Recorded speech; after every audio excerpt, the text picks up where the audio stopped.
ಖರ್ಜೂರ ನಮ್ಮ ಆರೋಗ್ಯಕ್ಕೆ ತುಂಬಾನೇ ಒಳ್ಳೆಯದು. ಯಾವ್ಯಾವ ರೀತಿಯಲ್ಲಿ ಇದು ನಮ್ಮ ಆರೋಗ್ಯಕ್ಕೆ ಸಹಾಯ ಮಾಡುತ್ತೆ ಅನ್ನೋದನ್ನ ಇವತ್ತಿನ ವಿಡಿಯೋದಲ್ಲಿ ಹೇಳ್ತಾ ಇದ್ದೀನಿ. ಪ್ರಾಡಕ್ಟ್ ಲಿಂಕ್ ನಿಮಗೂ ಕೂಡ ಬೇಕಂತ ಹೇಳಿದ್ರೆ ನೀವು ಯೂಟ್ಯೂಬ್ ಅಲ್ಲಿ ನೋಡ್ತಾ ಇದ್ರೆ ನಾನು ಪ್ರಾಡಕ್ಟ್ ಅನ್ನ ಟ್ಯಾಗ್ ಮಾಡಿದ್ದೀನಿ. ಹಾಗೇನೆ ಫೇಸ್ಬುಕ್ ಅಲ್ಲಿ ನೀವು ಕಮೆಂಟ್ ಸೆಕ್ಷನ್ ಅಲ್ಲಿ ನೋಡಬಹುದು. ಇನ್ಸ್ಟಾಗ್ರಾಮ್ ಅಲ್ಲಿ ನಿಮ್ಗೆ ಈ ಪ್ರಾಡಕ್ಟ್ ಲಿಂಕ್ ಬೇಕಂತ ಅಂದ್ರೆ ಲಿಂಕ್ ಅಂತ ನನಗೆ ಕಮೆಂಟ್ ಮಾಡಿ ನಾನು ಶೇರ್ ಮಾಡ್ತೀನಿ. ಪ್ರತಿದಿನ ನಾವು ಖರ್ಜೂರವನ್ನ ತಿನ್ನೋದ್ರಿಂದ ನಮ್ಗೆ ಬೇರೆ ಬೇರೆ ರೀತಿಯ ಆರೋಗ್ಯ ಸಮಸ್ಯೆಗಳನ್ನ ದೂರ ಇಡೋದಕ್ಕೆ ತುಂಬಾನೇ ಸಹಾಯ ಆಗುತ್ತೆ.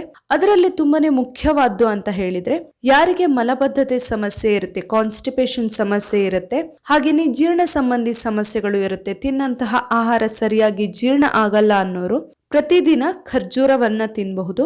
2-3 ಖರ್ಜೂರಗಳನ್ನ ರಾತ್ರಿ ಮಲ್ಗೋದ್ಕಿಂತ ಮುಂಚೆ ನೀರಲ್ಲಿ ನೆನೆಸಿಟ್ಟು ಬೆಳಿಗ್ಗೆ ಖಾಲಿ ಹೊಟ್ಟೆಯಲ್ಲಿ ಆ ನೀರನ್ನು ಕೂಡ ಕುಡಿದು ಖರ್ಜೂರವನ್ನ ತಿನ್ನಬಹುದು. ಈ ತರ ಮಾಡೋದ್ರಿಂದ ಮಲಬದ್ಧತೆ ಸಮಸ್ಯೆ ದೂರ ಆಗುತ್ತೆ. ಹಾಗೇನೆ ಮೂಳೆಗಳ ಆರೋಗ್ಯಕ್ಕೆ ಕೂಡ ತುಂಬಾನೇ ಒಳ್ಳೆಯದು.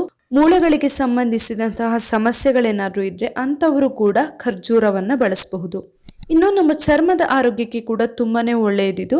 ಇದರಲ್ಲಿ ವಿಟಮಿನ್ ಸಿ ಹಾಗೇನೆ ವಿಟಮಿನ್ ಡಿ 2 ಕೂಡ ನಮ್ಗೆ ಸಿಗೋದ್ರಿಂದ ನಮ್ಮ ಚರ್ಮ ತುಂಬಾ ಸಾಫ್ಟ್ ಆಗಿ ಇರೋದಕ್ಕೆ ಹಾಗೇನೆ ಚರ್ಮದಲ್ಲಿ ಗ್ಲೋ ಇರೋದಕ್ಕೆ ಎಲ್ಲ ಕೂಡ ತುಂಬಾನೇ ಸಹಾಯ ಆಗುತ್ತೆ.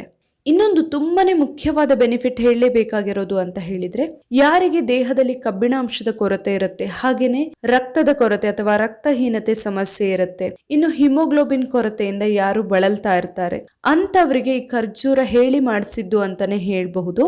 ಹಿಮೋಗ್ಲೋಬಿನ್ ಕೊರತೆ ಆದ್ರೆ, ದೇಹದಲ್ಲಿ ಕಬ್ಬಿಣಾಂಶ ಕೊರತೆ ಆದ್ರೆ, ಹಾಗೇನೆ ರಕ್ತಹೀನತೆ ಆದ್ರೆ ಕೂಡ ನಾವು ಖರ್ಜೂರವನ್ನ ಬಳಸಬಹುದು. ರಾತ್ರಿ ಮಲಗೋದ್ಕಿಂತ ಮುಂಚೆ ಅದನ್ನ ನೆನೆಸಿಟ್ಟು ಬೆಳಿಗ್ಗೆ ಎದ್ದು ಆ ಖರ್ಜೂರವನ್ನ ತಿನ್ನಬಹುದು. ಹಾಲಿನ ಜೊತೆಯಲ್ಲಿ ಕೂಡ ನಾವು ಬೇಕಂದ್ರೆ ಮಿಕ್ಸ್ ಮಾಡಿಕೊಂಡು ಕೂಡ ತಿನ್ನಬಹುದು. Thank you.